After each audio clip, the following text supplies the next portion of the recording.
up. Get ready. It's going to be a very, very intense journey.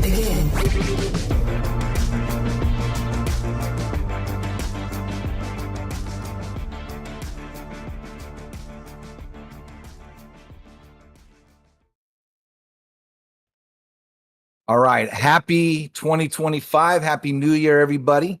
We took a quick 2-week break and we're back. And this is episode 158, Frame Skip Podcast. And today I'm joined by one of my brothers, Austin, Mario Kart Wii 140. Austin. How was your break? It was great, Coach. It was great. Frankly, I was telling George I didn't have a break. In fact, I think I worked more than normal, but it was good. It was still a good holiday season. You know, nothing like Christmas time, New Year's. It was good. Is everything back to normal, or are you guys still kind of like on I think semi-holiday time? Yeah, we last week was still crazy. We had a lot of people out still for like New Year's and just beginning of the year vacations. But I think this week is the first week we've had everybody back. And from like a news perspective, everything's been pretty normal. I was telling George before we started streaming that last week in particular was a really hectic news week for us. So it's good to kind of be back on the normal grind here, hopefully for a little while. Right. All right, George, how we doing, brother? We're doing great. I'm finally back at work this week. I took like 2.5 weeks off at the end of the year. It was awesome. And most importantly, I didn't forget how to do my job when I got back. I remembered like my passwords. I was really worried about that. Everything's going great. It's a little cold where I am, as you can tell in the video. I'm wearing a outdoor jacket down in my basement because the heater is not working properly, and I live in Maine and it's absolutely freezing here right now. You could come down south to where I'm at. It's like going to be 90 tomorrow. Yeah. Gosh. Yeah. But I'm a little bit closer to the equator than you guys. So. That sounds kind of nice, actually. Yeah. I mean, it's green. I was driving to the other side of the island, and, you know, there's deer just sitting out on the side eating grass as we're going by. They don't even like budge or anything like that. They don't flinch. They're just chilling too. Good old Cuba. Good old Cuba. So I wanted to ask you guys, okay? So we had 2 weeks off. We had Christmas. We had New Year's. Which day do you enjoy more? Do you enjoy Christmas Day or do you enjoy New Year's Day? That is a good question. Frankly, I this is going to sound lame, but I've never been like a partier or a drinker or anything. So New Year's Day and New Year's Eve for me I don't hate them, but I'm not like the biggest fan. Like they're just kind of there. If I were to choose a better holiday than New Year's for me, it would be Thanksgiving. Yep. I like Thanksgiving. I like the food. I like to eat. So there we go. But of the two, definitely Christmas. I don't know. Christmas has always been special to me, but I guess it's just like growing up as a kid. It kind of started out that way, and for me, it continued into adulthood. So, And George, which one do you prefer? Oh, absolutely New Year's. Same. Interesting. I think there's still expectations for New Year's, but significantly different expectations than there are for Christmas. And I had like kind of a bummer Christmas, man. Like my family showed up and I was really excited to see them, and then like they left within like 2.5 hours. Like they barely, like we just showed up, opened gifts, and then everyone just kind of left, and we're like, we made all this food, we cleaned up our house, and you guys were here for this long, and then like I think I just like drank wine and watched movies that night, you know, like nothing about it felt Christmassy. And then New Year's was just like, it's literally just about surviving until midnight, and then who gives a shit after that? You made it to the new year, and yeah, I much prefer that. And then the quiet introspection you usually have on New Year's Day is excellent. Where you're like, who am I going to be this year? And it's like, why don't you have that conversation every day? You should probably like, why are you waiting until January to set goals for yourself? Just set a goal today and do it today. Right. But I like that. I like that it's just a day thinking about who you plan to be. Right.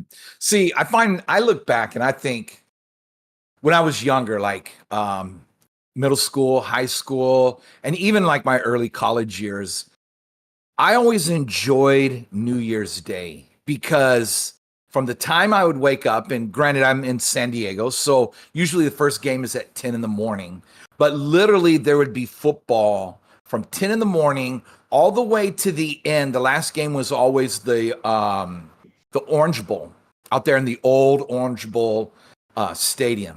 So Miami, right? Yeah. yeah, so that's what we would do. We'd just sit around, and it was like Thanksgiving Day on steroids because back then Thanksgiving you had two games. You had the morning, which is Detroit, and then you had the afternoon, which was Dallas, and that was it. But recently they added the night game. But for me growing up, as much as I love Christmas and decorating, it was always awesome to just sit back with my dad and just watch college football, you know? So, yeah. I get it. So, I get it. yep. I will say that Also- one thing I learned upon reflection this year on New Year's Day is that 2025 is the year of Coach, because this is his first time ever hosting this podcast. Yes. Oh, yeah. 158 episodes plus the 300 that we did with Retro and Modern Network, right? Yeah. So I wasn't pulling my slack. So it's time Also- for me to start breaking my breaking the chains of my comfort zone. Look at you. Proud of you. Thank you, George.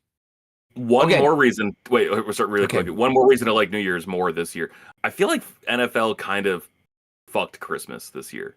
Like there was too much going on that week. Yeah. There was like a different football game every day, and that was like the first time in a while that I can remember feeling like football fatigue. Where I was just like, I'm not gonna watch this game. I don't care. Like I'm just exhausted. Like I'll give you my Sunday for 18 weeks.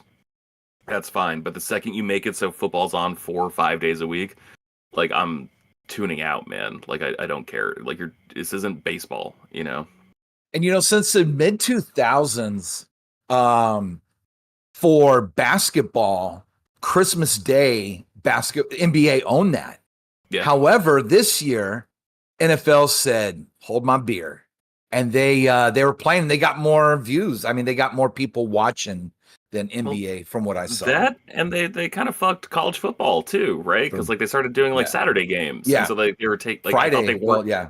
I thought they weren't allowed to do that. Like legally, I thought they couldn't do that. But like I Mhm. guess because of like the new college football playoff structure, all of a sudden they are legally allowed to do it. I'm like, Yeah. NFL is just the greediest thing ever. Also, 17 game seasons, 18 week seasons, they suck, man. Got to go back to 16. These players, like the last week, it was really exciting that like Vikings and Lions, it's just like this will determine the one seed. Like, okay, that was one good game. Oh, it was a blowout. Oh, everyone was exhausted from a 17 week season. Oh, sick. Okay, cool. Unbelievable. Mhm. So many backups started 2 days ago. So boring. All right, so tonight we're going to talk about. We have 8 different topics that Austin created, and game of the year, those type of questions. But before we get to that, there's a couple things I want to talk about. First of all, I want to ask you guys how was your year last? How was 2024 for you guys, and what was the high spots for you guys for 2024? George, go ahead. 2024 was great. 2024 was my second year working at my current company. It was the first time I felt like comfortable in my role. You know, didn't still feel like I was like learning. So like I just all of a sudden work became way more enjoyable to me, and that like honestly made the year just way less stressful. That was super cool. I got a 4th dog. I got a dog named Rooster in 2024. That was pretty awesome. I got to see What good kind friends. of dog? Blue. Oh my god. Like a blue heel terrier. Healer? Blue healer, thank you. And a terrier mix. Her Mm. name's Rooster. She's the most energy and she's the best cuddler I've ever met in my entire life. She's great. Also, Coach, you'll appreciate this. I saw Smashing Pumpkins this year. Ooh, how was it, man? You could tell they were old, but they still gave a shit, Yeah. which was the right, like the sweet spot. You know, Mhm. Corrigan can still hit not every note, but like a lot of the notes, you know. It's pretty sick, and tickets were free. That was a birthday gift. Yeah, man, it was a great year. Nothing really to complain about. I mean, there were some things to complain about. I'm not going to get into that on the show. Little personal stuff and some public stuff that I don't want to get into. But yeah, all in all, I give 2024. I give it like a solid A minus. Oh, nice. Yeah. Nice. Young man? Yeah. Hey, we're both young men over here. Not that young anymore. Okay, young hero. 2024 was a great year for me. I really, a lot happened for me personally, and a lot that I had frankly kind of just been waiting for. Like I knew the moment would come eventually, but we bought a house in 2024.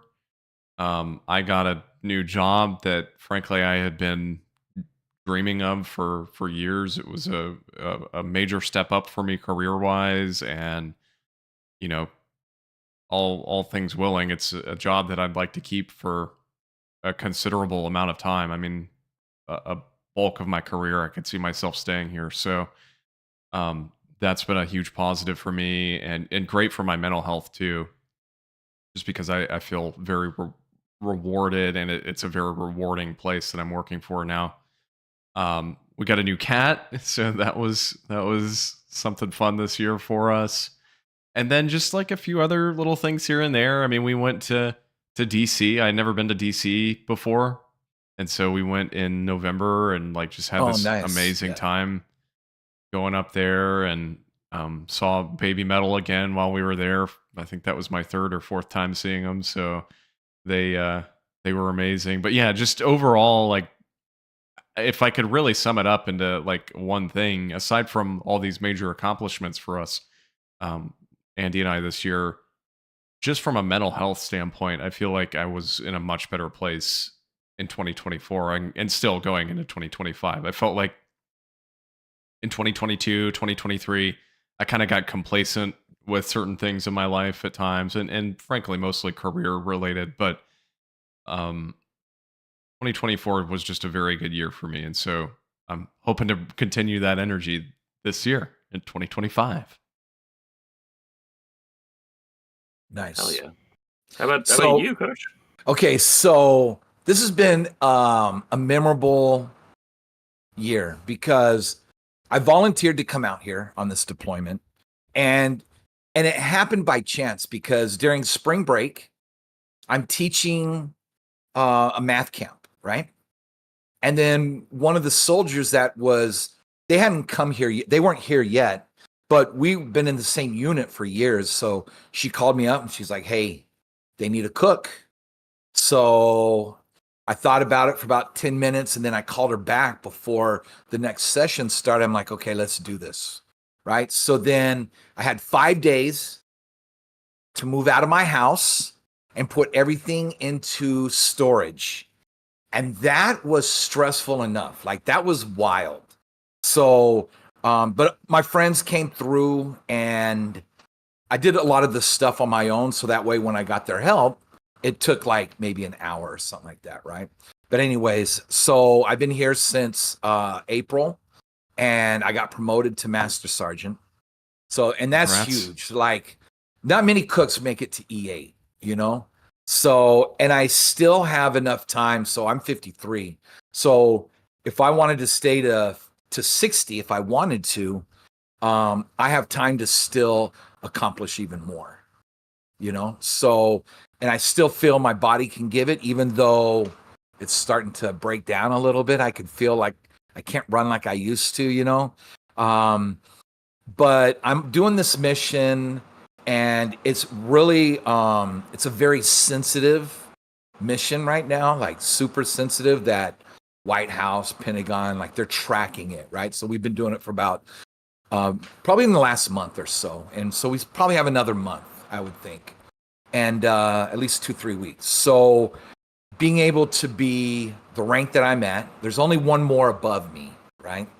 And the mission that I have, like, I just feel for 2024, super thankful, grateful, you know, / grateful. So, and then all the money I'm saving, I get to put into a house when I get home. Hell yeah. Yes. So Going back- win-win. back to El Paso? Is that the Yes. part Oh that yeah, you wanna- definitely. Yeah. Because the thing is like with all the stuff that happened with the we won't go into it, but with the insurance CEO, remember the health, Yeah. right? I'm not going to pay to any health insurance anymore. I'm just going to go VA. And El Paso's set up perfectly to where it's not going to be difficult to get treatment when I need to. And why not, right? I did the time, Yeah. I served. So, like, yeah, it's No, you should obvious. take So, advantage of it. I mean, I know the VA is sometimes hit or miss, but I mean, every member of my family that's been in the military has really taken advantage of the Mhm. VA because I mean, you should. Yeah. It's part of what you get for serving the country. So right. And the higher your disability, the lower the property taxes. So for Texas, right? So that's Yeah. always a plus. So, all right. Well, let's go ahead and get into the topics. Like I said, there's 8 topics.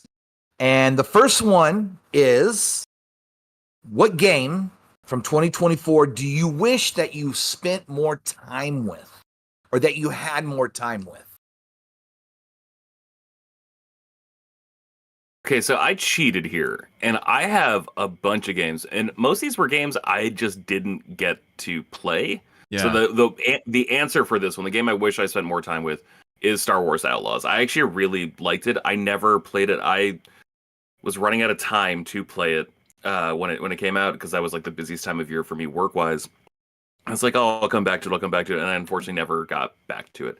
And then they added that patch that made it less about sneaking and just made it more of like an action game. I have not played it since the patch. I'm dying to get back to it. But my honorable mentions, games that I have not played from 2024: Dragon's Dogma 2, Silent Hill 2, Legend of Zelda Echoes of Wisdom, Warhammer 40k Space Marine 2, Stellar Blade, and Metaphor ReFantasio. Those are games that I just did not get to play even 5 minutes of. And like I guess also like Mario and Luigi Brothership, but like I don't really like those kinds of games. So I heard it was kind of hit or miss too. yeah. Like I heard it's like 40 hours long and it's just like That's too much. It's too much.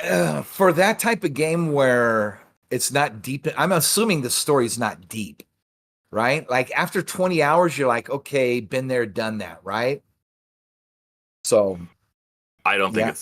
it's no, it shouldn't be that deep. no, 20 hours max, I would think. That's so much. Yeah. Austin. Yeah, I was just gonna say that's a good list of games though, George. I do want to play Outlaws at some point. Like I feel like once it hits 20 or It's 25. really good. I think it's 30 right now from most retailers. I really liked what I played of it. Got like halfway through the game, I think, before I had to take a step back. But Yeah. it's really good. So for me, there are a few games that I would choose. I mean, certainly Echoes of Wisdom. That was one that it came out, and frankly, just the frame rate and performance problems just were not jiving with me at the time. I hope maybe that some of that will get fixed with Switch 2. But even if it doesn't, I still want to go back and play it, finish it up.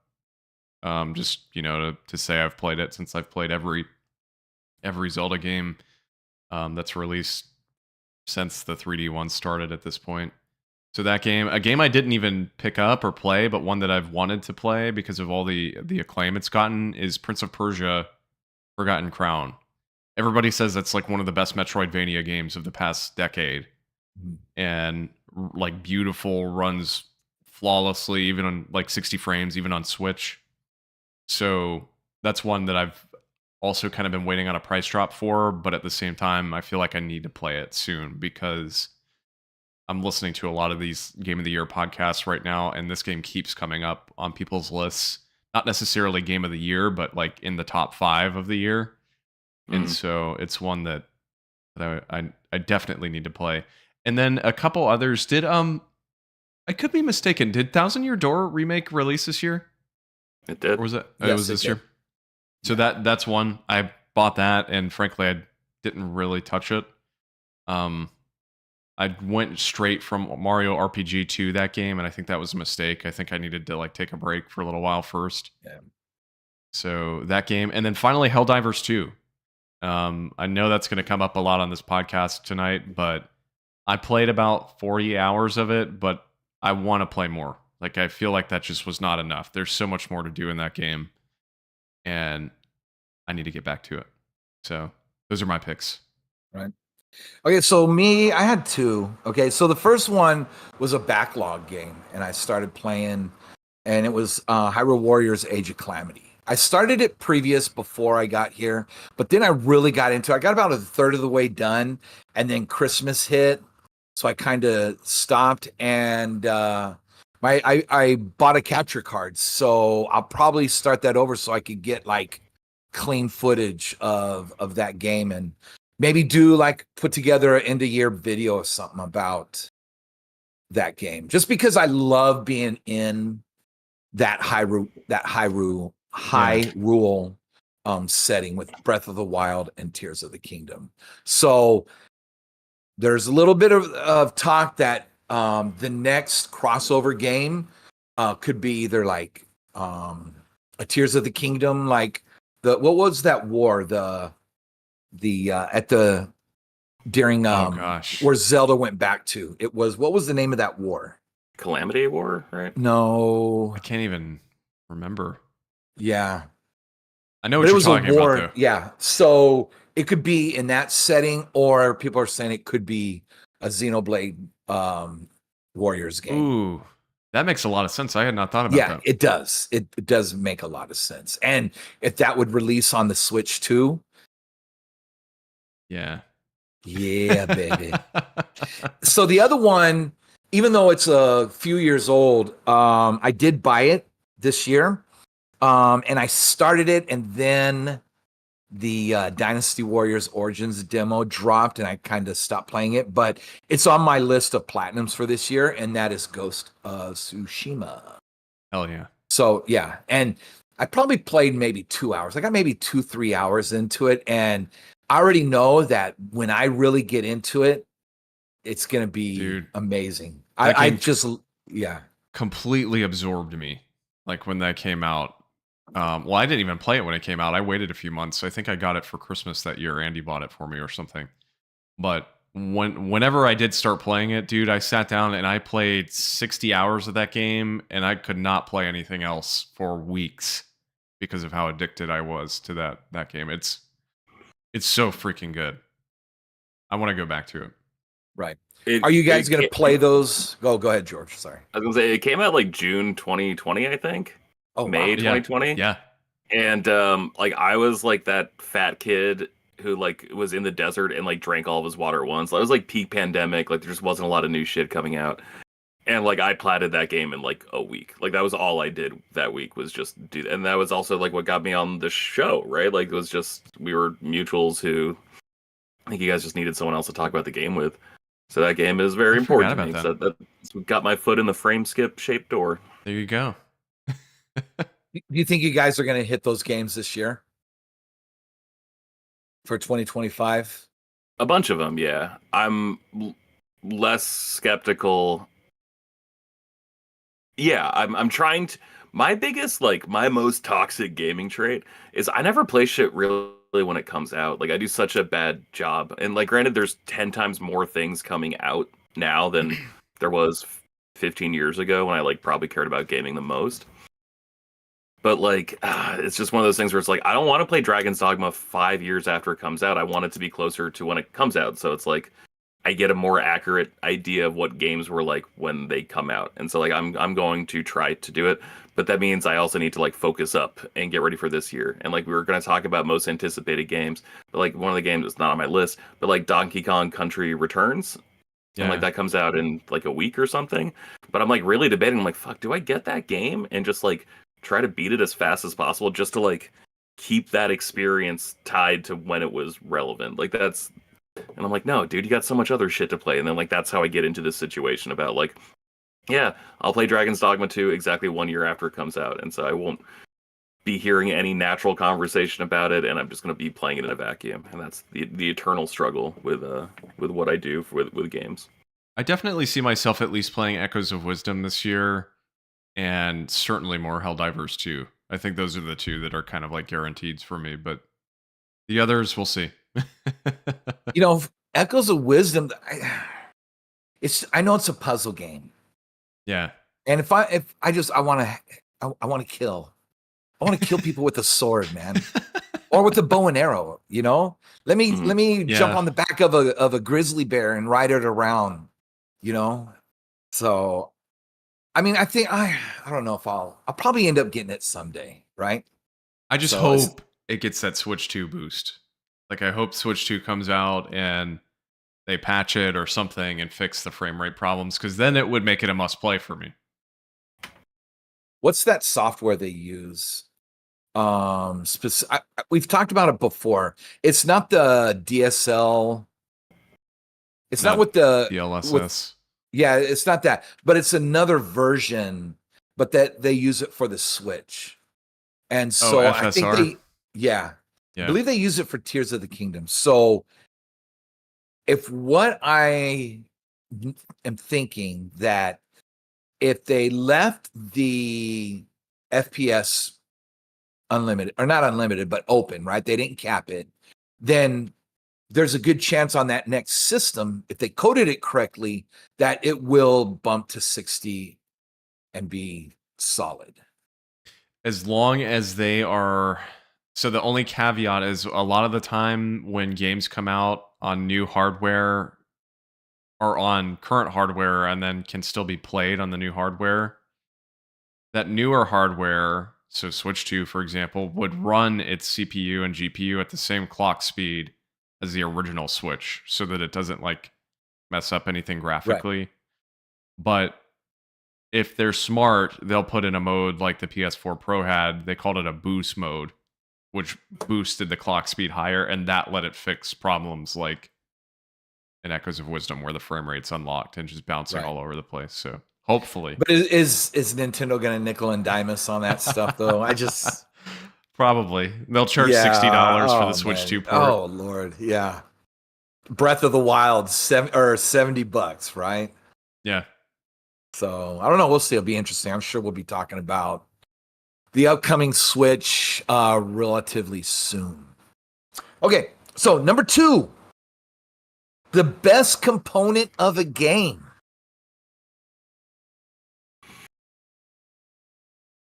So I really like this. We did this last year, and George, I think I'm curious to know if we're going to be on the same page with this, but I think my best individual component of a game is the bombs and airstrikes in Helldivers 2.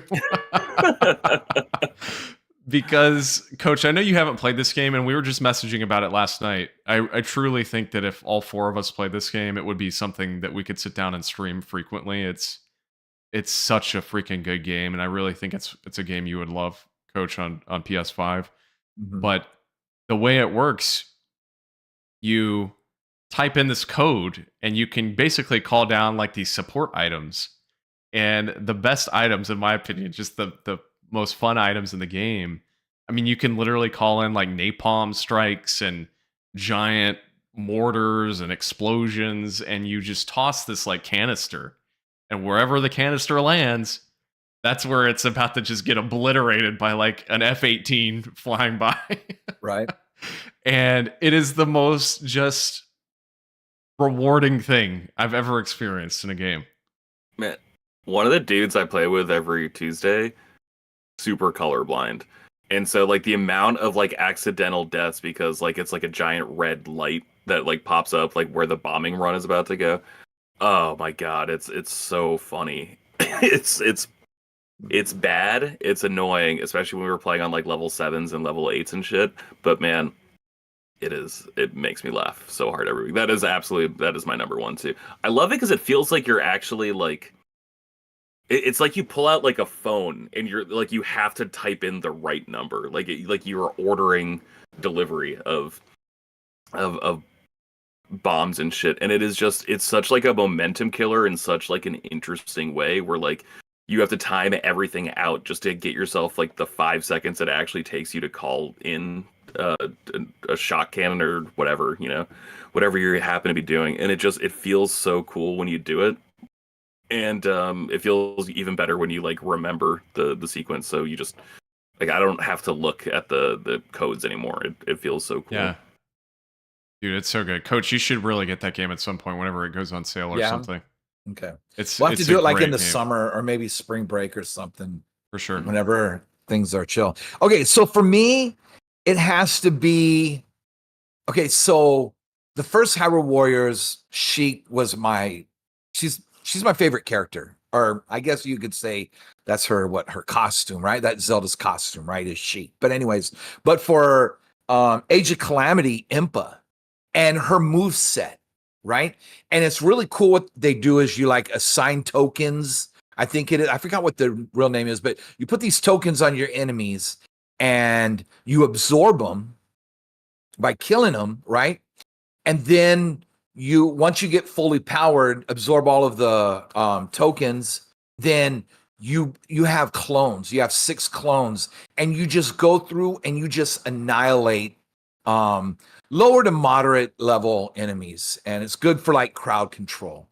So for me, that is I love just playing with her. I know I need to like branch out and level up the others, but that's my favorite component for Age of Calamity.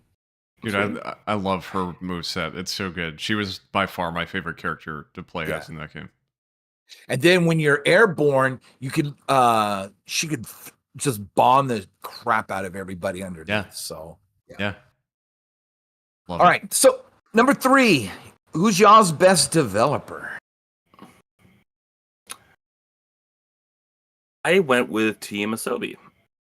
I was most impressed, and like this is gonna sound like such a weird compliment. It's like the most Nintendo like developer I've seen in a minute. Just like the level of polish in Astrobot was just astounding. Like I think they're hands down.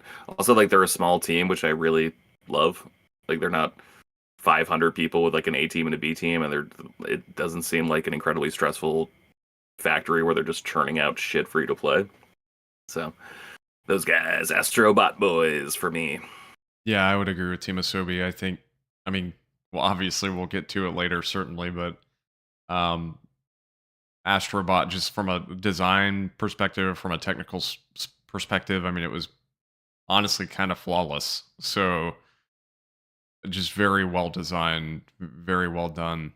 But my runner-up would actually be Machine Games, because okay, yeah, that's fair. Indiana Jones was coming out, and ever since they first announced that game and showed it was first person, I mean, all that I read was frankly some concern from people about how, what is this game going to be? Should it really be first person? Well, man, the game comes out and like, yeah, it should have been first person. They knew what they were doing. They made an extraordinarily well-crafted game, and once again, just kind of showed that they are really good at what they do, even though a lot of people tend to forget about them, frankly, as a developer of the Wolfenstein games as well. So that would be my runner-up. Okay. That makes sense, man. Like I said earlier, I didn't really play. I beat one game, right, that I remember, which was Super Mario RPG. Hell yeah. So that I mean, do I say Nintendo? I wish I had more to choose from, right? So, but I'm really hoping for this year Koei Tecmo comes through with Origins. So Yeah. And they need this. They need a win. So desperately. All right. This is so funny. Like I feel like you're the only person I've ever heard get this excited for like a Dynasty Warriors game. And I gotta be honest, man, like you getting so like I'm like checking out Dynasty Warriors now. Like downloaded the demo earlier on like my PS5 good. and I'm like, fuck, am I gonna do this? I said I wasn't gonna buy games for like the first 6 months. But like, am I gonna do this shit really? And I think I'm going to, Coach. It's all your fault. Look at you, spreading the DW disease. Right. So I've been going down the rabbit hole of Muso games, right? So one thing I did is I noticed that compared to the older games where the left button, depending on what system you're on, the left button is your regular attack, the top button is your strong button, and the right button is going to be your Muso, right? But it's different. It's that's not how it is with Origins. So then I went and I got Dynasty Warriors 9, which didn't review well, but I played probably about 10, maybe 15 hours just to learn the just to go through the beginning of the game so I could learn the combat, right? So next week when I start playing, I'll have at least a little bit of knowledge and just throwing many hours into it. I'll get the combat down. Hell yeah. Dynasty Warriors, I feel like is a series that most people just from a glance don't understand why somebody would like it. Like I know at least that's how I was when I had not played one before I played Hyrule Warriors, I guess would have been the first one I played. I just looked at those games and I was like, this does not seem fun. You're just, mashing buttons, you're killing the same guys over and over again. There's no challenge. But when you really get into it, those games are much more complicated than they're made out to be. I mean, it's like you're playing chess in a way. Like there's all these different like timing aspects where you have to, get to the other side of the map and then make sure you're defending the bases and just different things. But I really think that franchise is frankly kind of underappreciated here in the West, at least. I'm sure that in Japan it has its fan base, but in the West, I think people tend to look at it just visually and not fully understand what they're paying attention or what they're looking at. And I don't know, man. I think those games are actually really, really good. And I do want to play Origins. If Monster Hunter Wilds wasn't next month, I probably would buy it, but I'm trying to kind of not buy any massive game right now. So Right. Yeah, same. Yeah. So there's a lot of hype. I'm sorry. No, go ahead. It looks so fucking good. It's like the part, like I always thought the point of them was to just like prove how many characters they could have on screen at once. Like I really thought it was like ostensibly like respectfully like a tech demo. But like I'm sitting here, I'm just like, fuck, this looks like the perfect game for me to just sit on the couch and like drink a beer to. And coach, I'm so mad at you for just like charging me an extra $70 that I wasn't expecting to this early in the year.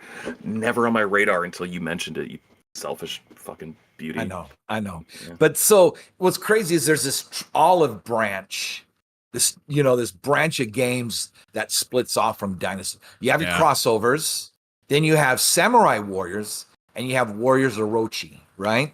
And so each one, so Dynasty Warriors is China, Samurai Warriors is Japan, and I believe Warriors Orochi is more like kind of like the first Hyrule Warriors where there was like magic. It was like yeah, that's my understanding of it. Yeah.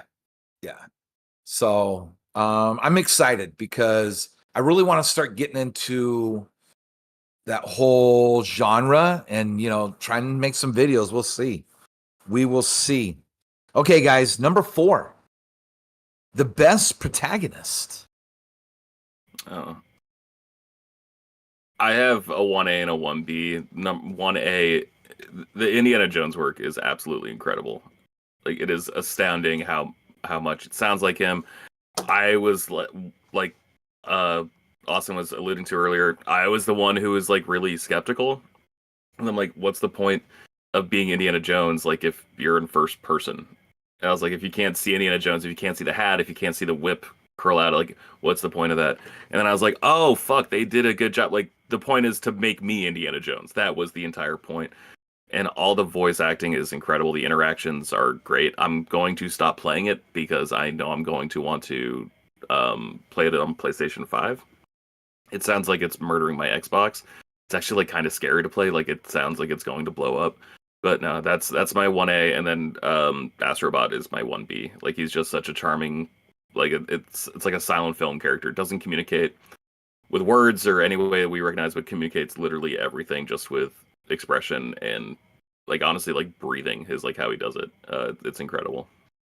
Yeah, I know we're kind of repeating some answers here, but I think that just kind of shows what the three of us played last year. But yeah, Indiana Jones is my pick for this, and I know that's kind of ridiculous because it's like, well, damn, it's it's a character based off a character from a movie, but George, everything George said, I agree with. The voice work, Troy Baker, again and again and again, just shows the insane range that he has, going from Joel in The Last of Us to the Joker in Arkham Origins, now to literally Harrison Ford in this game. I mean, it's like a near flawless impersonation of Harrison Ford.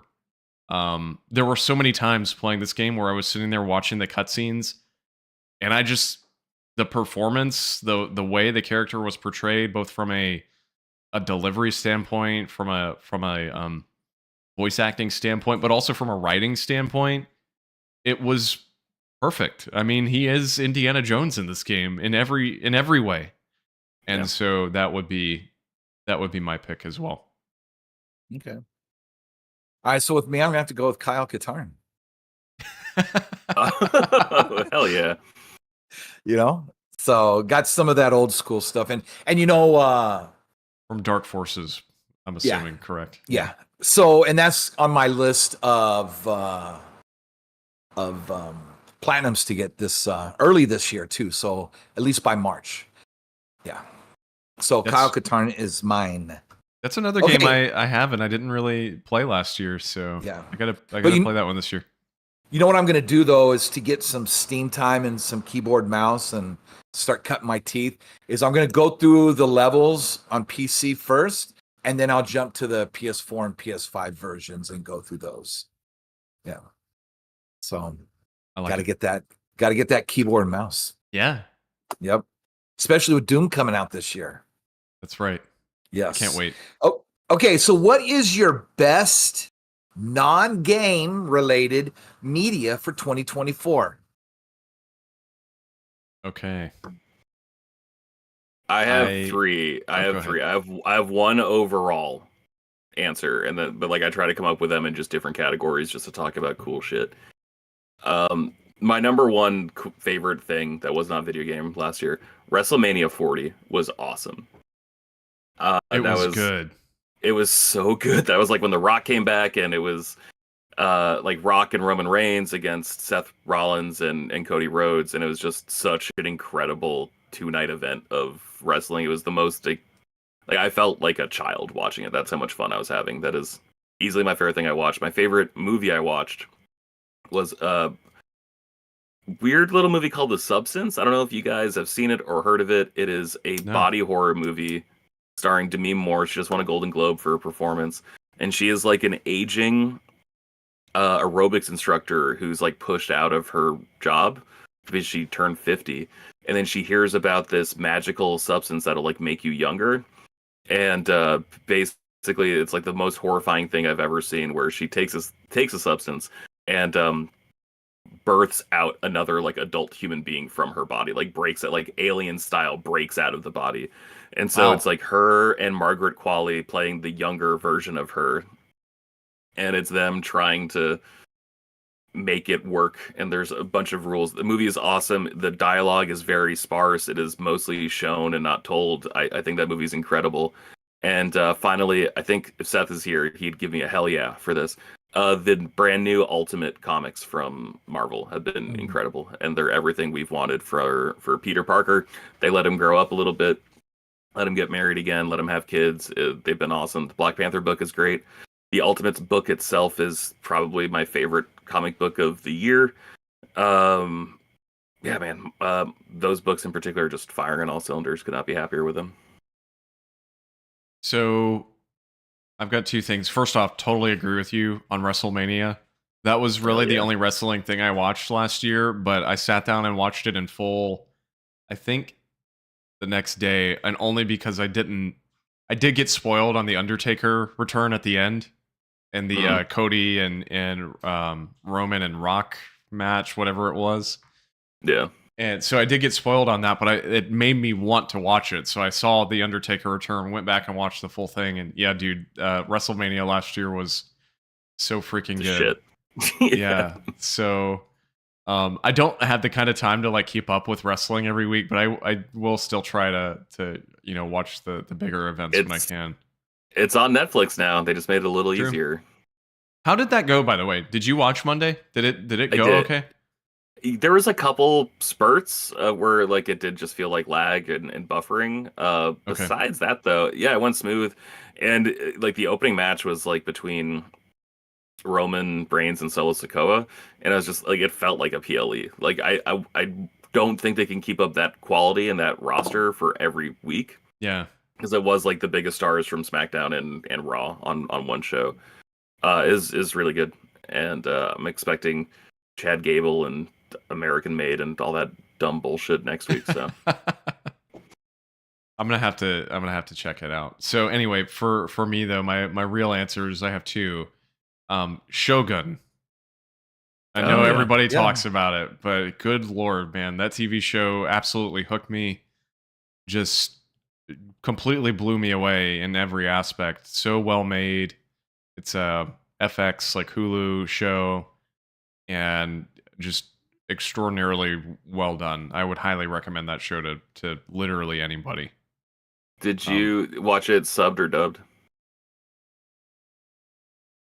I don't think there's a. Can you change? Did he freeze or did I freeze? I thought you could. I thought you could change. I don't think so. There was because it like mixes them. So each episode, like there's some English and some Japanese.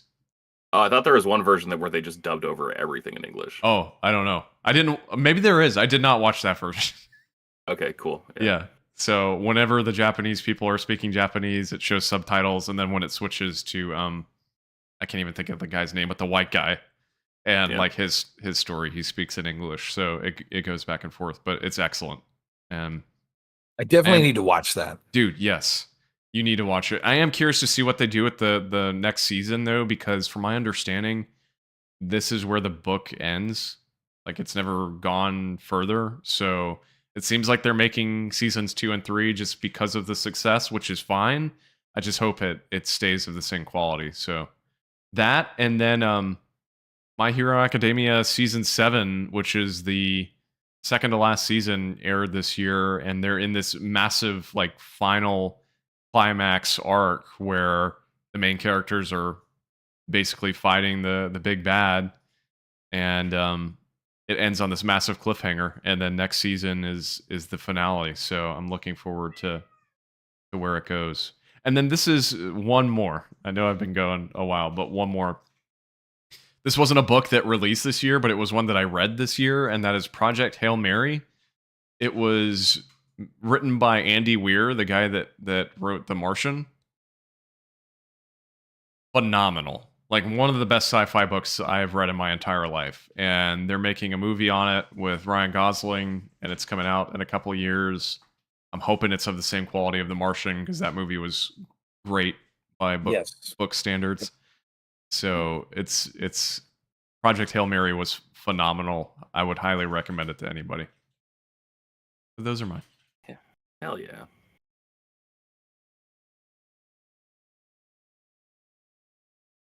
Coach? I think Coach froze. I think Coach did freeze. Yeah. Dang it. It's like, man, he's really holding that. Coach. He's really holding that position. Look at him. Wow. He's so beautiful. Look at that young man. Look at that young hero.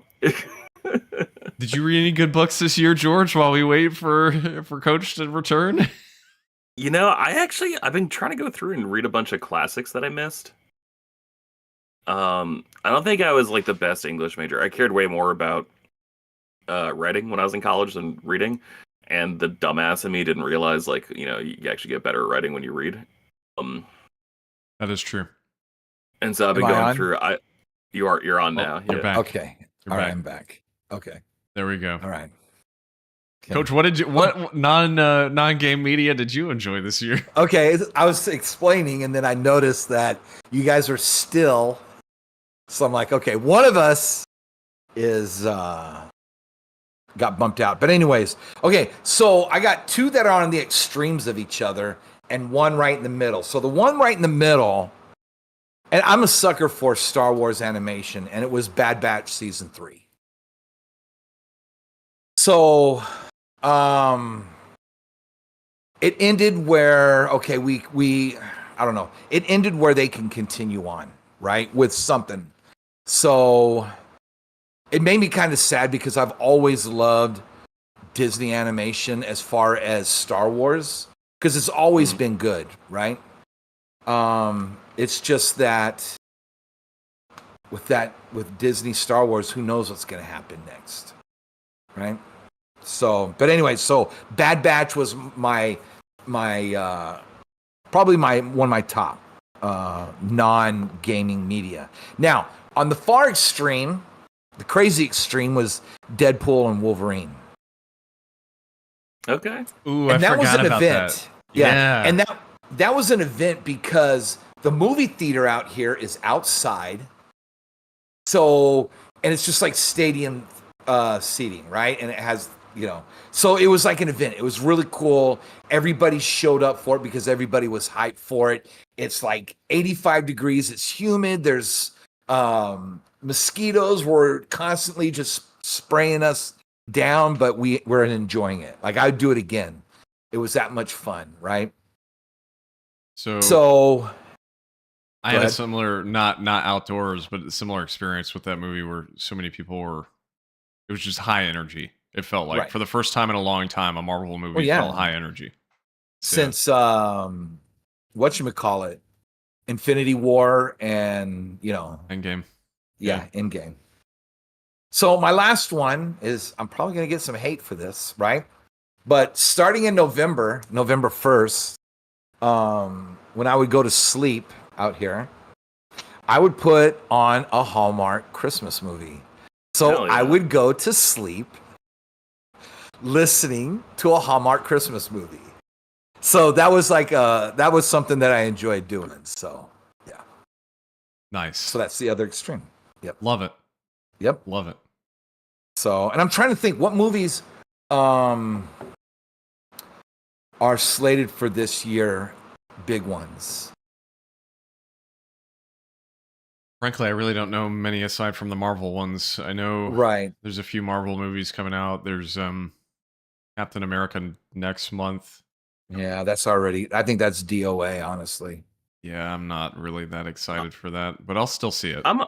I'm optimistic. I'm excited for that one. I'm more optimistic. Superman, I think, is the big one. Yes. That we know about. Yeah, but that got some early screenings, like. Yeah, but that trailer, like that, everyone I talked to was hyped as shit after the trailer. Fantastic Four, I'm really looking forward to. Yep. But like, look up what else is coming out. Isn't Avatar 3 supposed to come out this year? Like, that's the most annoying thing is, like, most of these movies that I get really excited about are movies that I hear about 2 weeks before they come out. It's like these big tentpoles, and I'm like, oh yeah, like I guess next December I will get very drunk and go see Avatar and fall asleep in the movie theater. Yeah. Much like I did with Avatar 2. I loved Avatar 2. I was all about it. I did not care for it very much. I'm looking at a list of movies coming out. There's like a few on here. Like I kind of forgot about Mickey 17, which is the next movie from the guy that made Parasite. Bong Joon-ho. So I'm looking forward to that. The next Mission Impossible comes out this year, which I forgot about. That'll be my number one anticipated movie. Yeah. Dead Reckoning fucking rocked. As much as the last 3 movies have sucked, Jurassic World Rebirth comes out this year, and it's the guy that made Godzilla 2014. You don't like the first one that they did with Jurassic World was okay,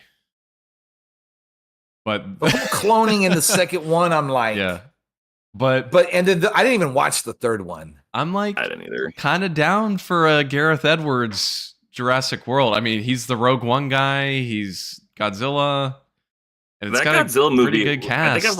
I think we talked about this before. That's like one of the best fucking blockbusters I've ever seen in my life. That Godzilla movie is so good. Yeah. Which one? -1? No, the 2014 one. The first legendary. Oh, yeah.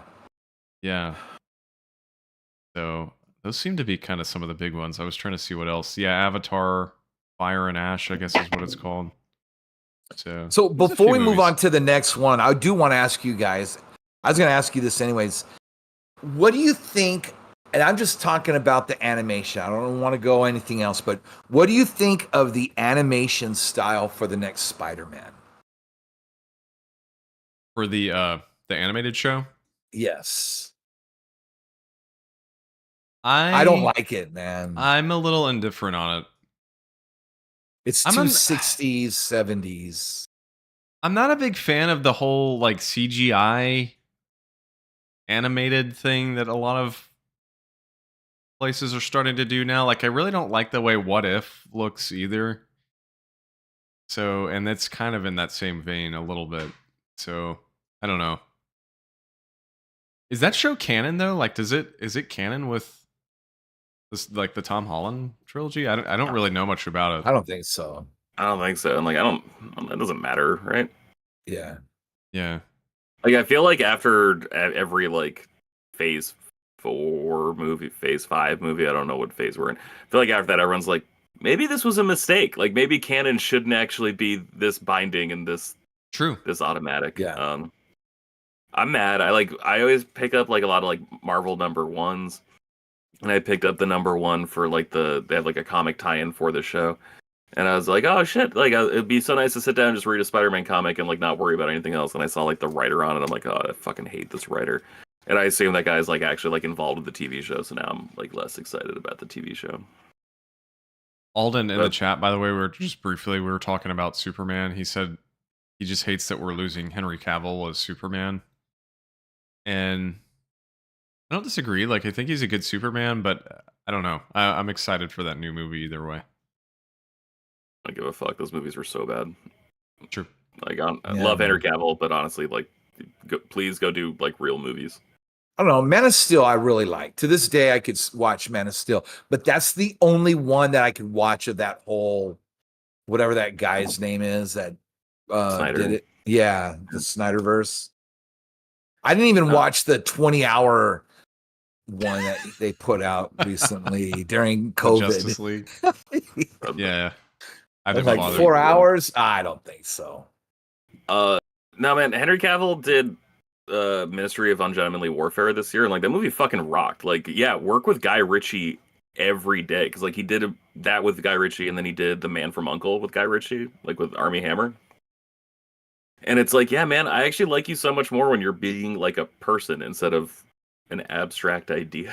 Yeah. So please do that more. I do want to watch the first season of The Witcher because I heard that was pretty good. It's good. So It's really good. Yeah. So, all right. Our last 3 topics. Okay.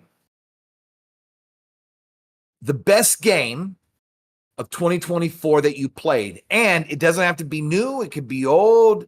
Just the best game that you played. And take it away. All right. So just to make it a different answer than my game of the year. So like Coach said, this is like a specific category for games that it could be a backlog game, it could be whatever. Coach, Star Wars Jedi Survivor. Oh, shit. Totally forgot about that one. Yeah, I played it on the Series S. I was just holding on to that because you were like, yeah, the only game I beat this year was Oh, Mario man. RPG. And I'm like, damn, you Yeah. already forgot about Jedi Survivor. We played through this Seems game so at the long same ago, time. bro. So long ago. You already forgot so about 2024. Peak? Yeah. Dude, that game Yeah, is that's right, man. so good. And Yeah. I am so glad that I finally went back Yep. to it. I'm glad that the two of us went back to it because I was so down on it when it came out because of all the performance issues. And one, they fixed all of that on PS5. But two, the game is just good, man. The story is phenomenal. The world building, the characters, the gameplay, like the level design, everything about that game is excellent. And I think it really got a bad rap because of the way it launched, like the state of the game at launch. But if you played and enjoyed Fallen Order and never played Survivor because of, again, the way that game came out at launch, you've got to go back and play it now, man, because it's so worth playing. It is such a huge step up from the first game. I adored Jedi Survivor in every possible way. So I mean, I guess in the grand scheme of things, I'm like, is this, aside from maybe the original Battlefront games, I can't think of a Star Wars game that's better than this. And obviously, those are I love those for different reasons. But I think from like a writing perspective, from a gameplay perspective, I think this has got to be the best Star Wars game for me personally. I'd probably agree with that. Yeah. Yeah, definitely. George? I have my runner up, my game that wasn't from this year, Paper Mario: The Thousand Year Door. Like as soon as that game came out as perfectly as it did, I'm like, why the fuck isn't every GameCube game on Switch right now? Like, you have no excuse for Wind Waker not being here. Right. In fact, I think we're going to talk about Wind Waker in another category. I've got theories. But on the best gameplay, not the best game package, not the best holistic view of a game, but the best gameplay, Helldivers 2. Yeah. I played it every week. I wanted to, like, if I had the physical copy, like, I wanted to snap that disc at least 12 times throughout last year. Just because, like, the game ran like shit. Like, frankly, like, the first month it was out, like, no one could get a match because people were, like, staying in orbit or whatever. Yeah. And until, like, honestly, until, like, within the past 2 months, like, it was not uncommon for your game to crash, you know? Like, I was the only person who crashed in the game we played last week or the week before. And I was like, oh, fuck, this sucks. But, like, at least now we know how to do it. Like, we know the order in which, like, the hosting gets shifted, and then you're able to, like, quit out, restart your game, and then rejoin. You lose all your stats. Like, you don't get to make fun of people for, you know, getting fewer kills than you, which, I'm pretty good at that game. A lot of people get fewer kills than me.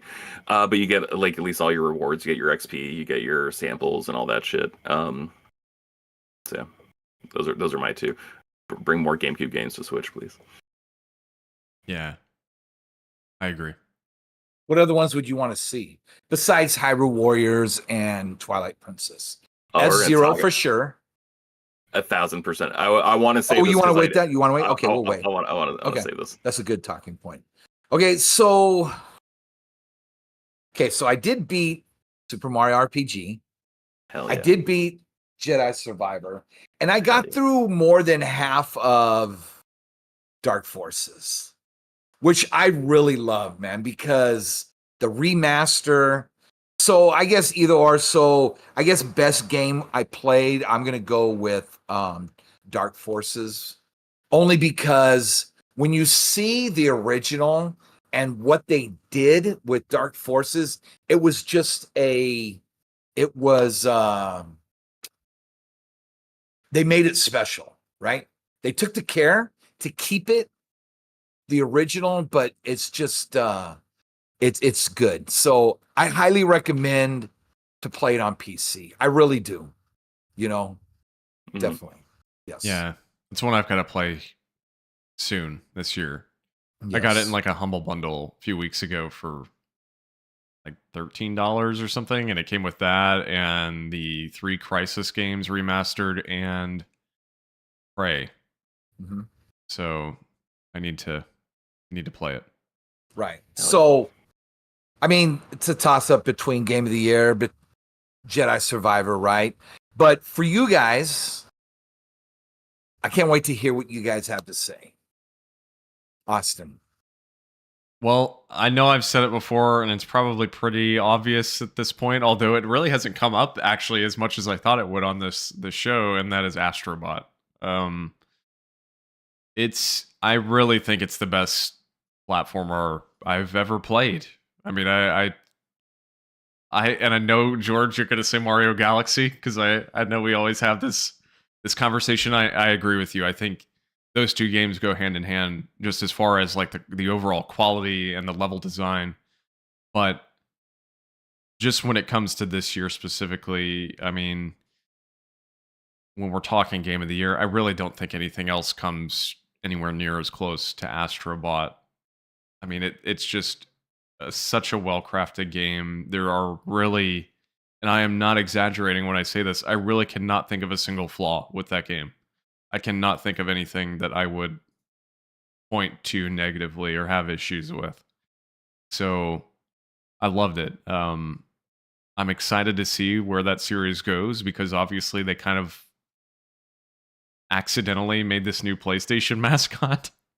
So, Astrobot, of course, started out as a VR game that nobody really played. And then you had the PS5 pack in that people loved. And then suddenly you have Game of the Year Astrobot. Dude just showed up and just murdered Sackboy. Yeah, like dude. in his bed, just killed him dead. And he's such a better character, too. Like, he's more expressive. The way he's portrayed in this game is so well done. Less depressed. Yeah. So yeah, I mean, it's got to be Astrobot. It has to be Astrobot for me. Or runners up. I actually just beat Indiana Jones today. That would be my runner up for sure. Like, no doubt. It again. I mentioned this earlier, but I feel like you could convert that that game to a movie, and it would just, like, same writing and everything. It would fit in with the original trilogy. The people at Machine Games know what makes Indiana Jones work, and they know how to make killing and punching Nazis fun, as they have made several times already. But that game, and then finally Helldivers 2 would be my second runner-up, because that game just came out of nowhere, frankly, and is such a blast. So figuratively and literally. When does Indiana Jones release on PS5? They've only said May. spring. Okay. I assume it's late spring. You think like 6 months exclusivity on Xbox comes out December, so probably May. Right? Yeah, I think you're right. April, May, something like that. So And it's a must play, in my opinion. It's funny how we were talking about in the chat how Indiana Jones wasn't on Disney Plus, right? And then literally like the next day, 12 hours later, they add it back to Disney Plus. So once we get a release date, which I'm sure we'll find out here in the next month or so, I bet you we get a lot of news on a lot of stuff in January, right? I definitely go back and watch the originals because nothing beats those first three. It's just, as a kid coming off Star Wars, still seeing Harrison Ford as Indy, those were good times. So definitely, I'm excited to play that. Yeah, I know, George, you played a little bit, but I really think you guys would both love this game, especially when you get past the first, like, couple hours. I mean, I'm not saying the first 2 hours are bad, but the game really opens up 3 or 4 hours in. Yeah, once you get to the Vatican. Once you get to a place. Yeah. So I thoroughly enjoyed it. I think anyone that grew up with Indiana Jones like I did, like I'm sure you guys did, I mean, it's definitely worth playing. Yeah. Jorge? That is my number 3 game. Just because, like, I didn't get far enough in it, but, like, I did it on purpose. And, like, I remember when I was, like, 2008, my dad and I went to see, start at the beginning of the story. In 2005, my dad and I went to see Batman Begins. And he was just like, that was okay. And I'm like, that's, like, one of the coolest movies I've ever seen. And then when The Dark Knight came out in 2008, I remember, like, buying the DVD and, like, showing it to him. I'm like, oh, you thought Batman Begins was just okay? Well, let me blow your fucking mind, old man. And I, like, started it, and then he, like, paused the movie, like, 20 minutes in. He, like, wasn't really paying attention to it. And then he, like, lights a cigar, pours a scotch, and then goes outside. I was like, what are you doing? We're in the middle of The Dark Knight. Like, what are you doing? He's like, George, I can already tell this movie's awesome. He's like, I can tell that this movie, like, is, like, Heat with Batman. I'm like, yeah, that's a really good way to put it, actually. This movie's exactly like Heat starring Batman. And that's kind of how I felt, like, honestly, a half hour into Indiana Jones, where I was just like, oh, fuck, they did it. Like, I can't explain it. Like, you just have, like, that intuition about the game. So that's my number 3, just because, like, I have to tip the hat to it, but I also didn't get out of the first, like, big open area. So I'm like, all right, like, I don't know, maybe some weird shit happens. I don't know. I doubt it, but you don't know. My first runner up, a game we haven't actually talked about at all tonight, Dragon Age Veilguard. Nice. I do Okay. not care about the Dragon Age franchise at all. I don't care. Is Origins good? No idea. Played it for an hour. Don't care. Is Inquisition good? It's fine. Yeah, I put 15 hours into it. Literally can't recall anything. I vaguely remember one character who does make an appearance and is pretty important in Dragon Age Veilguard. This franchise is not sacred to me, so if people complain about the combat or the story or the art direction or any of that changing, I don't care. Like, I was never involved with this series. This series now is just like a very well written. It's basically the Dungeons and Dragons game, like for the movie, where it's just like quick, fast. Everything feels like a heist mission. You're constantly getting new characters and adding them to your party. The art direction is absolutely, I think, gorgeous. Everything looks like it's pastel-y and like honestly looks like how you imagine a Hearthstone cartoon would look. The combat is really fast and fluid, like it feels like a God of War game when you're knocking shit together.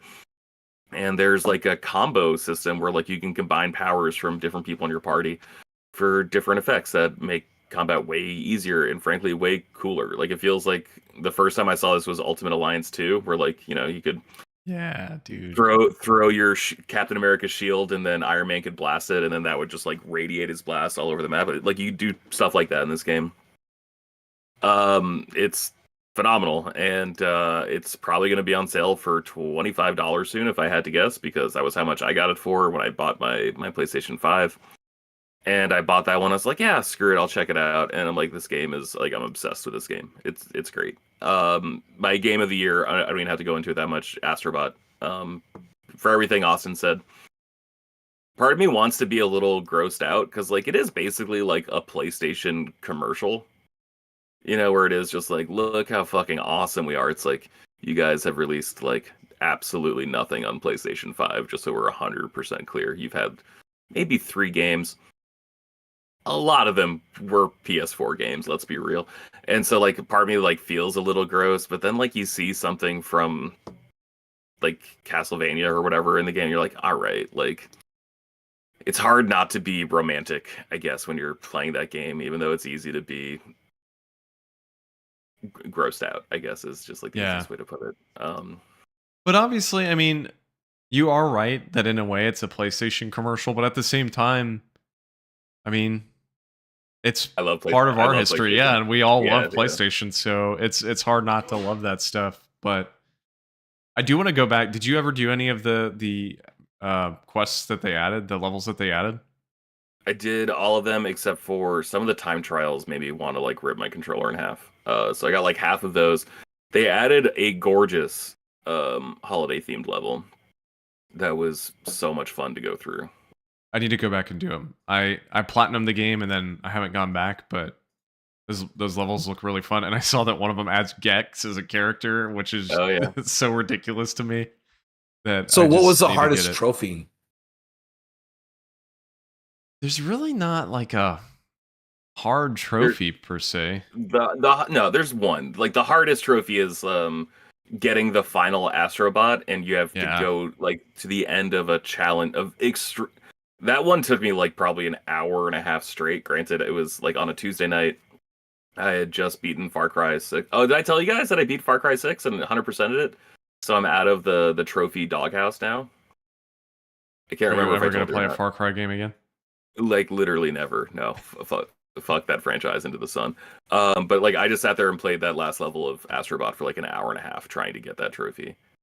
It was super fun. Like I'm not mad that I spent that long because I was just like, I'm going to like, it felt like Trials HD, right? Where on these certain types of levels, Coach, you have one life to go from beginning to end to rescue a bot. And it felt exactly like I was 17 again in my dorm room, 18 again in my dorm room playing Trials HD. Donkey Kong Country, Tropical Freeze, and Returns, they have that. When you get all of the Kong letters in the world, in the little area, right? I guess there's like maybe 4 or 5, levels. Then it opens up a secret level, and you just have one life.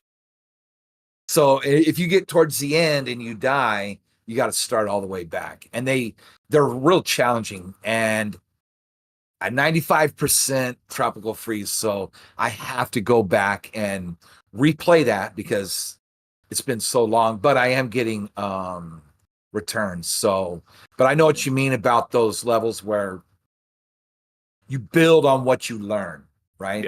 Yeah. So I like that because it teaches you how to play the next level, basically. Yeah, I know some people feel differently, but those like challenge levels in that game are hard, definitely, but I don't think they're unfair. No. Like Crash, Yeah. that fucking game, they're bro. they're all they're all learnable. Like I think if you put in the time, you can absolutely Yeah. figure out how to beat them. So, yeah. It's just good level design though. I mean, that's really what sums up that game is like the level design is so well done. And it's got to be fun. If it's going to be difficult, they're fun Yeah, to play, though. for sure. Yeah. That's how Donkey Kong is also. So. Yeah. All right. Okay. Last one. You ready for this one, George? Sure am. Most anticipated. I've got two that I want to talk about, and then I got one that I think is like a discussion. Okay. So the one that I'm looking forward to the most, that I don't think either of you are looking forward to at all, Civilization 7 comes out soon. Which one? Civ 7, like Sid Meier's Oh, Civilization. okay. Yeah. I'm really looking forward to it. This is the first time in my life I've ever had like a beefy PC when a Sid Meier's game comes out. I normally have to play that shit on like a super broken MacBook Pro, which, by the way, always day and date on MacBook, just so we're 100% clear. Austin Firaxis loves Mac. But I don't have to do that this year. I can just buy it day one and play on a, like I said, beefy PC. So that one's probably like my personal game I'm looking forward to the most. Number two, got to be GTA 6, right? Like how yes. we're fairly certain that this is coming out this year. Yeah. No one knows. Okay. And I think people are actually waiting to find out when that releases, and then they're going to give their release dates. That I would makes not be sense. surprised. Yeah. I need to know when that comes out so I can take a week off from work. Shit. Is what I need to do. And my number one most anticipated game of the year is whatever the Switch 2 launch titles are. Gotta be honest, I'm feeling this is the year of Nintendo for me. I'm gonna be a Nintendo sans for George. I love that. I love it. Yeah, I on the Civ note, this is insane, but I've never once a single time played a Civilization game. Oh man. So now that I've got this PC though, now that I've built this PC, I'm trying to get into more stuff of that vein, like games that I never have really played. Is it like an Age of Empires type of thing? Kind of, but it's turn-based. Okay. Yeah. It's honestly, it's more like a board game at this point. It's kind of like Catan. Risk. Yeah. Yeah. There's different ways to win the game. You can win it through diplomacy. You can win it through conquest. You can win it through cultural victories or religious victories. Like there's all these different ways of you to just shepherd your civilization from like the actual Stone Age all the way into like the future. It's such a deep game, and it's so much fun to play. So I do want to ask you, George, real quick. Do you think for the Switch 2, Nintendo's finally going to release the GameCube library? Like that is the next one, right? I think so, but I'm also like, man, how many people bought Metroid Prime Remastered? Like, are they going to do that, or do they have like near modern console quality enough games, right? Like you could release Wind Waker for $60, right? How like much? a Wind Waker HD, right? Like Right. they did with Skyward Sword, right? And Wind Waker is way less work. You don't have to like invent a new like controller mechanic to make it work.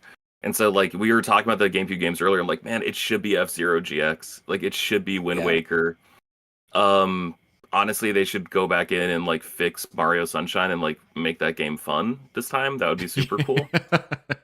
But like they're doing a Luigi's Mansion too, right? Like aren't they re-releasing all those games as well? No. They put they put did 2 on the and Switch.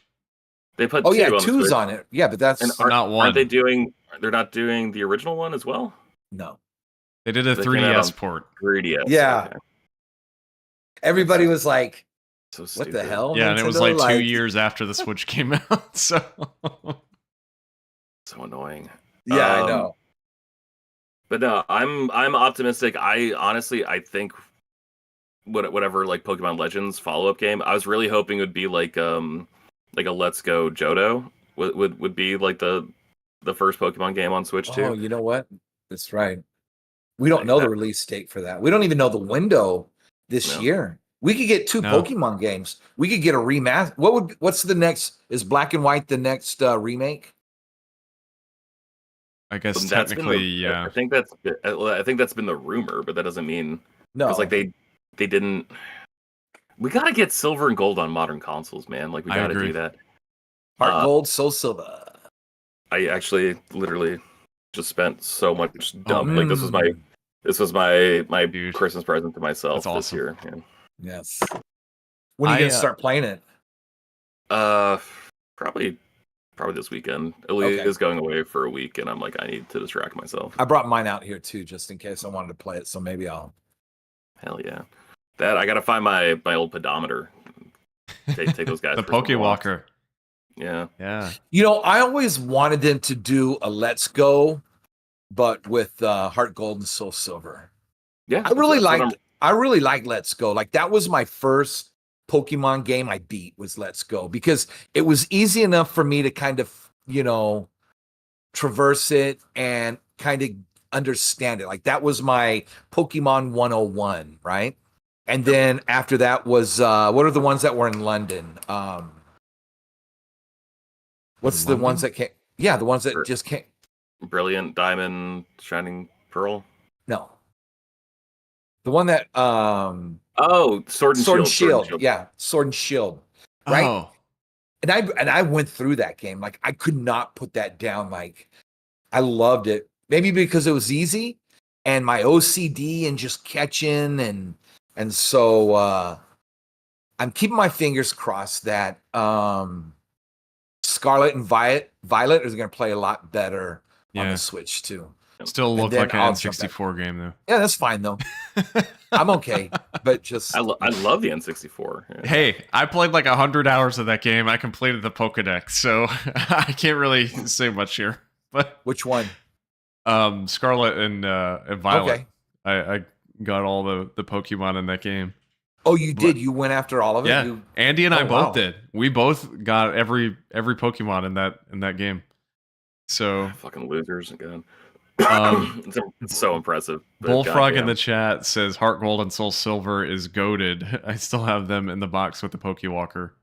Not a hot Nice. take at all, but those are my favorite Pokemon games for sure. Yeah, they're But so it's good. still difficult because it doesn't have experience share, huh?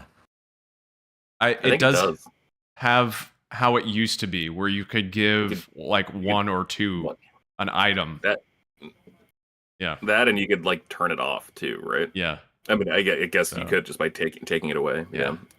Because when I think of the older games, and I'm like, because as I go through with their newer ones, my whole party levels up, and so, and if you do it right, you start a low one and you pull it out, and then so you could get more points for it. But yeah. I could only imagine these early ones where you're not leveling up your entire, so you gotta there's a lot of grinding, isn't there? The games were more broken though, where like you could like I one-shotted the Elite Four with like just my Charizard, who was Yeah. like level 100 by the time I got to the Elite Really? Four. Yeah. Yeah. I kind of. Bullfrog said no XP share is such a slog though, and I agree with him. Like I I like love the old games, but I prefer the new style with the XP Right. share. If XP share is a problem, it's like actually like the game's the problem, man. Like Yeah. the way experience, like it takes too long to do it, and like I know why they do it. It pads the game, and it makes it more of a journey. I get that, but it's also like, what if I didn't have to grind for 5 hours just to level up Yeah. one dude? Like that sucks. That was great when I was 12 and going to school, Right, but yeah. at 28 when I'm trying to go work and like have a social life, I'd rather not have to take 150 And hours to beat a Pokemon game. So I'll tell you what, that actually wasn't that great back when the Game Boy took 4 AA batteries. You know, like that True. it wasn't True. super great. So, sorry, I've been talking but the Switch 2 launch titles. I hope there's a GameCube remaster. I hope we get like two of those a year. Give us one every 6 months. Just give us like the best of the GameCube, and then once you do all the remasters, then open up the GameCube portal shit on Switch 2. I don't care. Or you go into the Wii. Yeah, you know, there's so many Wii games. Mario Galaxy 2. WarioWare. Where is it at, man? WarioWare Shake It, baby. That's the one I want. Yes, definitely. Alden said in the chat Prime 2 and 3, Metroid Prime 2 and 3, because we're still waiting on those. I would love a version of Metroid Prime 3 that just uses a controller and not those shitty Wii controls. That'd be awesome. Yeah. So here's my thing about Metroid Prime 4. Being out here, you know, I don't have my Wii U, so I'll go through again Metroid Prime because I brought it with me. I'll go through it again, and then when I get home this summer, I'll break out the Wii U. Hopefully it's still working, because remember, if you haven't turned it on a while, it may not work. Yeah, it could be bricked. And then I'll just, for God, that the Wii motion controls, I'll go through Metroid Prime 2 and then and 3. Yeah. So before I play 4. So let's say we get a summer release. Well, I think the Switch is coming out in the fall, but I'll wait to play Metroid Prime 4 till I get through 2 and 3. Just saying. What's up? Why are you laughing, man? I'll ask the question at the end because I want to save it for after we finish our awards. But okay. So George did his most anticipated. So mine, obviously, Monster Hunter Wilds is number one, like far and far away. Yeah. So that comes out end of February. So I can't wait for that game. But as far as other ones that I haven't talked about quite as much, Doom: The Dark Ages. Oh yeah. God, man. I cannot wait for that game. It's going to be weird a little bit without Mick Gordon on the soundtrack, but at the same time, that whole, I don't really want to go into that, but that whole situation with like him claiming that id wasn't paying him properly, and then like id fighting back, like just a whole it was ordeal with the two of them. So it'll suck to not have his score because I think he's excellent, but I'm sure they'll figure out some other way to get around it. So that game, can't wait to play it on PC too. Mm-hmm. Ghost of Yote, the sequel to Ghost of Tsushima. Yes. Pumped for that game. I think it looks really cool. The new character they've got, I really like her design, and then I do too. I really like that it's a different character too, and like a different time frame. I kind of like the idea of it just separating and being its own thing and not continuing the story. I think that's great. We'll see how it is. I'm excited for it, but Metal Gear Solid Delta, which is the remake of 3 that Konami is working on, it looks excellent. My question is this going to be as good as the original without Kojima at the helm? Because this is really the first Metal Gear game we've had that he hasn't been there for, aside from Metal Gear Survive, which was terrible. So... What was the Metal Gear game that was it was a hack and slash? Rising. Metal Gear Rising. Yes. Did you play that? Yes, it's phenomenal. Is it really? Yeah. It's excellent. It's a great Platinum game from Platinum Games. Yeah. Nice. So really well done. It actually continues the plot of Metal Gear Solid 4. It picks up later. So it's technically the furthest plot point in the series. But it's really, really good. And then finally, FBC Firebreak, which is the new game from Remedy that is set in the Control universe. It's a 3-player co-op. Yeah. Can't wait for that. So those are mine. All right. Here are my 3. Number 1, I never ever pay more to unlock it like 3 days before, but I did with Dynasty Warriors Origins. So the 14th, which is a week from today, I'll be rocking it. Nice. Second one is Doom: The Dark Ages. Of course, I'll get it on my PS5, but later on this year, I'll also play it on PC whenever I get home, which I reached out to some guy back home, and he's going to help me upgrade my PC. So definitely Nice. get that. And then, I mean, it's just kind of like rumored, right? But I'm hoping, and this is a stretch, I'm hoping that Breath of the Wild gets a remaster. So it's either 1080p or 1440p at 60 frames per second through the whole way. And that game, I will spend another 300 hours in that world again. Give it Coach to will me. somehow find a way to make Breath of the Wild be his game of the year for the 6th year in a row. Yes. Yep. 6 year in a row. So, so Ghost of Yotai, right? I do have to platinum Tsushima first, but yeah, that's probably my if I had a number 4, that would be it. Yeah. And it does. I like the look of it. So I mean, Yeah. I know we only have we got a small amount. So I think it's going to be a really good year for gaming, even if the Switch doesn't release. I think it's going to be an amazing year for gaming, and I'm excited. There's a lot more coming out in 2025 that I'm excited for than last year. I felt like last year for me personally was a really slow year. There wasn't really a whole lot coming out that I was that excited for personally. I know there were obviously still a lot of big games, but I just felt like overall 2024 didn't do much for me. So I'm excited for what's coming this year. Although frankly, there's too much releasing. Yeah, In 2025, there's no way I'm going to be able to keep up with all this on top of Switch 2. So, Well, especially at, like under hours you're going to put into Monster Hunter by the end of the year, like 200, at least 200. I'd say 300. I'd say 300. I bet you 300. You're close to beat. Yeah.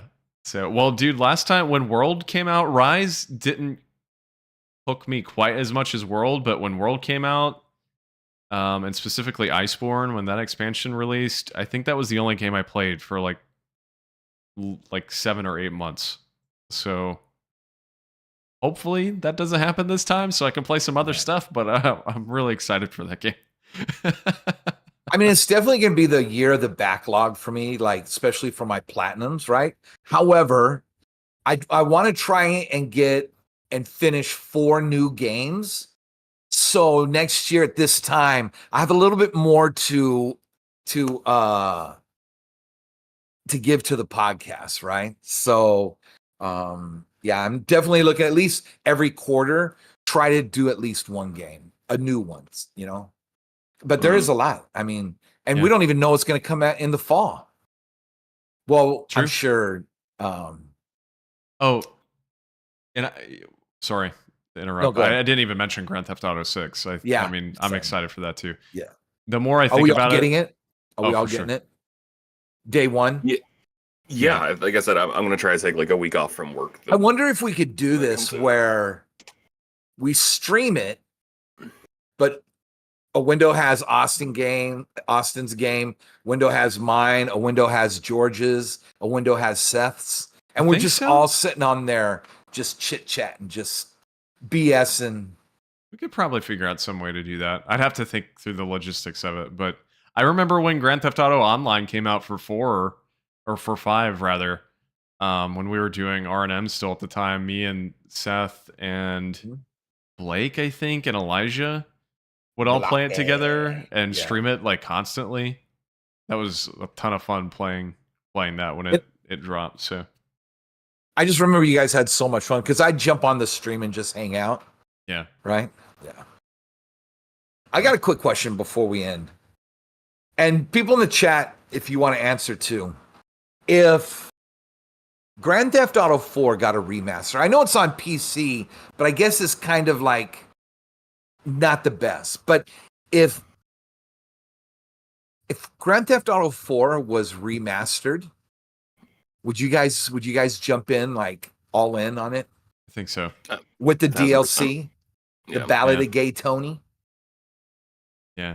I'm tempted to jump in just to the people say that there's a lot of things you need to add to it, like mods to it to make it look remastered, but you could do it. But yeah. I never played 4. So, but I remember at the time, a lot of people were not as high on 4's campaign, but over the years, now people speak very highly of it. So, Yes, I've I seen do a wanna lot of play that it. on Reddit and stuff where people are wanting to get a remaster. Yeah. Because how's Red Dead Redemption on the Series X and PS5? How I is think it that pretty much good. better? Or yeah, I don't know if it's really a remaster. I think it's kind of just like a higher port? frame rate and Yeah, resolution. which is But all it needs. yeah, Yeah. I'm So trying to figure out just on that topic. I'm trying to figure out what to play now that I finished Indiana Jones. I think I'm going to start Red Dead 2.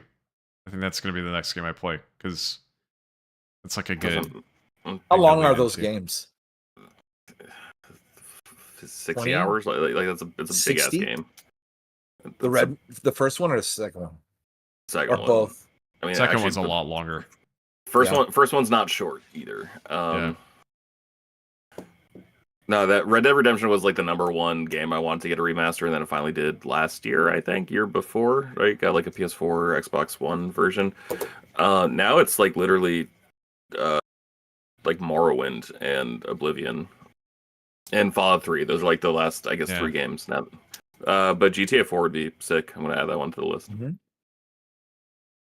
So by next week, when we cast pods, I'll have my first 2 platinums, my PS4, PS5 by Nice. then. So I'm excited. I'm excited for this year, gentlemen.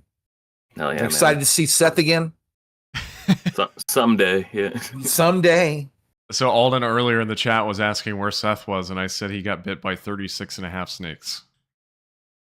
Yes. So that's where he is. It's exactly what happened. Yeah. But before we end, I wanted to ask one question because I think this could be vital. Okay. Okay, we were talking about this in our WhatsApp group chat. Yeah. And I know there's been a lot of discussion around the internet about what to expect this year with the Switch 2. I'm going to ask a question, and we're going to say yes or no, and we're going to see what happens. Do we think the Nintendo Switch 2 is going to be announced before the next time we record this podcast? No. Yes. I'm not available next week. Are you guys recording without me? Well, that's a good question.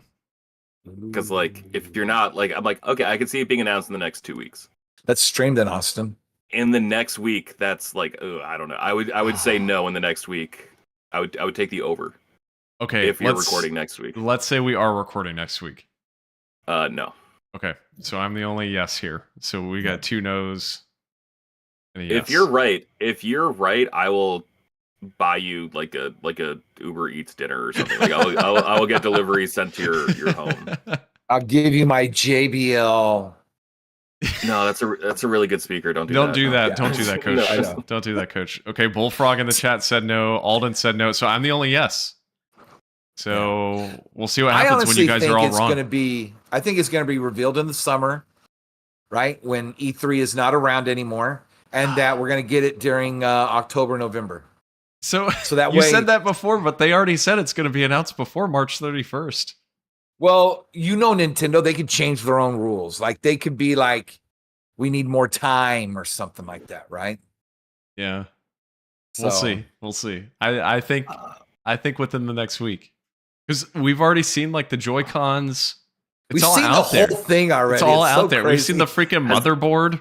Like, has there been a Nintendo Direct since Digital June? Foundry already did a video on the motherboard. I don't know when the last What'd you say? actual Nintendo Direct was. Let's Like, see. I think the last one was like September, E3. October. That was like an indie showcase, right? Let me or look. is that It's like whatever they announced when they announced Donkey Kong. I'm looking. By the way, Bullfrog switched his answer. He says, "You know what, Austin? I have faith in you. I'll say yes." Hey, I do want to give a shout out to our guys in the chat hanging out with us tonight. Yes, for sure. Bullfrog and I remember this. We share the same birthday, so we have the same wavelength. So I'm going to say we're correct. Okay. Yes, it will be announced. Okay, so joking aside, the last normal Nintendo Direct, like no partner showcase, no indie thing, was the June Direct. Dang. After that, there have been 4 directs since then. One was on the Nintendo Museum in August. A week Okay. later, they did an indie direct. They then did a partner showcase. And then the most recent one was the Super Nintendo World Direct in November. So We're due for a direct soon, right? we are. Not only that, but I've been hitting PlayStation on the YouTube just to see announcements. Like we should be getting a lot of announcements this month, right? Because the holiday burn is over, and now let's get to 2025 and let's start showcasing them games, boys. Yeah. What we got. It's going to be an exciting year. I'm excited for this year. So. It is. I can't Also wait to curious- announce my next platinum after I announce my first platinum when I finish and the coach Hell direct. The CD's not live from it. Cuba. I'm curious too. The one thing I've been kicking around in the back of my head. So Trump has promised that he promised whatever. Like I don't think he Gulf keeps his of word very America, often. baby. Yeah, It's the Greenland. Can't Anyway. fucking believe that. Anyway, he said he wants to impose tariffs on Mexico and Canada, right? Right. A lot of discs are printed in Canada, in Mexico. Most Blu-ray DVD discs are printed there. So I wonder, like, if he follows through with what he says he's going to do, like, are we going to see the first shift where digital games are actually cheaper than physical games because of the tariff? And like, if that's going to like actually collapse the physical games market. That's actually a great question. I could see that happening.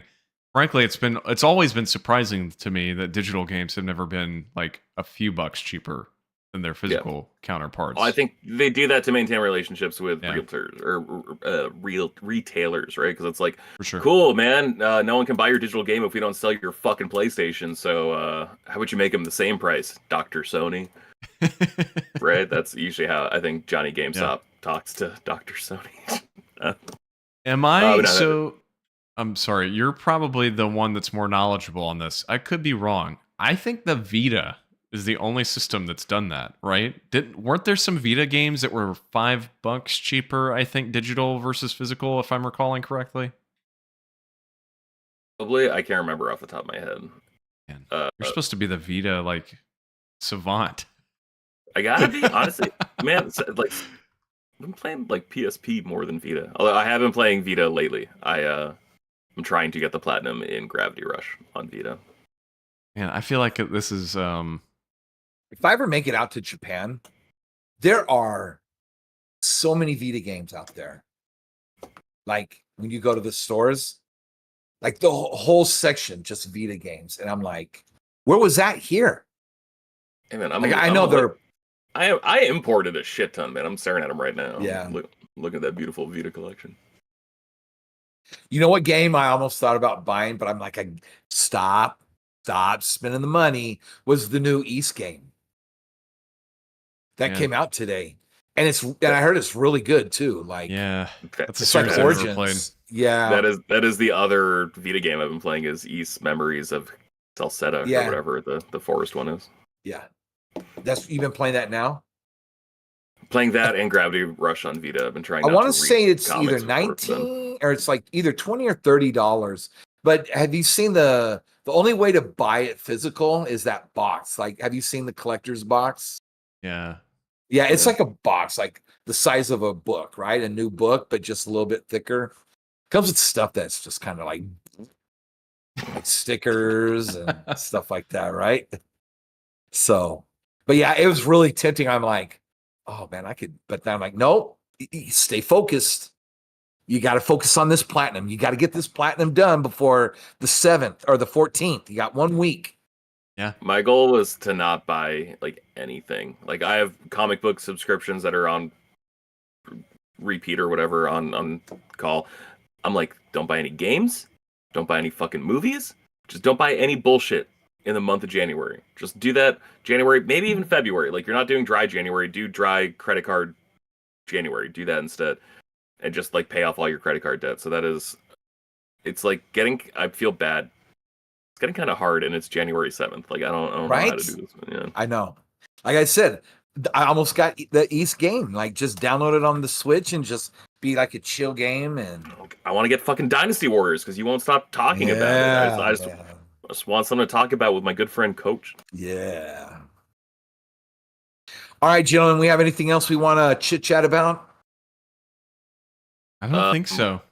How the boys in the chat, are they have any questions? There is one question from Alden George. Do you remember how good the TV ad campaigns were in the lead up to the release of Pokemon Gold and Silver? I do, man. That shit was so much cooler back then. All video game ads. They weren't trying to. I don't want to say this.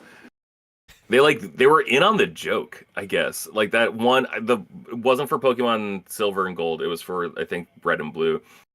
But like the super creepy bus driver with like it had like blue tinnish lighting on it.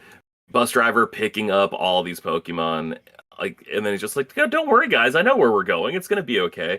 And then he like locks them on the bus and then leaves them on like a trash compactor thing that just like pushes them in. And so like all these Pokemon are crushed to death. And then like when the trash compactor's arms leave, then it's just like a Game Boy with like all the Pokemon trying to bust out of the Game Boy. I'm like, fuck. And like that's a cool ass ad, man. That is good shit right there. And just the game ads today, like the one that was kind of sweet was I think it was a Japanese only ad where it was like for Breath of the Wild, where it was just like an older businessman like rediscovering his youth and childhood by playing Breath of the Wild, just like feeling like a kid again. And I think that's like the last video game ad I can remember where I'm like, oh, you guys like gave a shit when you were making this one. That's cool. Japanese have the best promos for their games, I'll say that. So, all right. Well, gentlemen, thank you for being a part of my first podcast that I hosted. That I've been doing this since 2013, 2014, when you finally called me up to the varsity team, Austin. You did a great job, Coach. You did a great job. This is your first time hosting a podcast in the entire several hundred episodes that we have ever done. Nervous at first. But then again. Well, it showed. No, I'm just kidding. So, all right, Austin, will you take us home? All right. Well, I just hit a button and then we're done. No, you got to say, George. You can find George at. No, I don't have to. No, okay. I don't do that anymore. I don't have to. Okay. Goodbye. I'll just go fuck myself then. Thanks for listening to this episode of Frameskip. Don't forget you can find the show on social media at FrameSkipPod. That's on Facebook, Twitter, and Instagram. You can also follow us individually on Twitter. George is at Shortbox Summary, Seth is at Seth the 90s Kid, and I, Austin Eller, am at Austin J. Eller on Twitter. If you've got a question, comment, or topic you'd like to hear discussed on the next episode of Frameskip, you can do so by submitting it to us on social media. Email us at frameskippodcast@gmail.com or visit bit.ly/frameskipq. That's bit.ly/frameskipq. The show is typically live on YouTube every week, either on Tuesday or Wednesday. You can find our YouTube channel at bit.ly/frameskiplive. Don't forget to subscribe and be notified when we do go live, typically at about 8 p.m. Eastern Time. Thanks for listening. We'll catch you next time.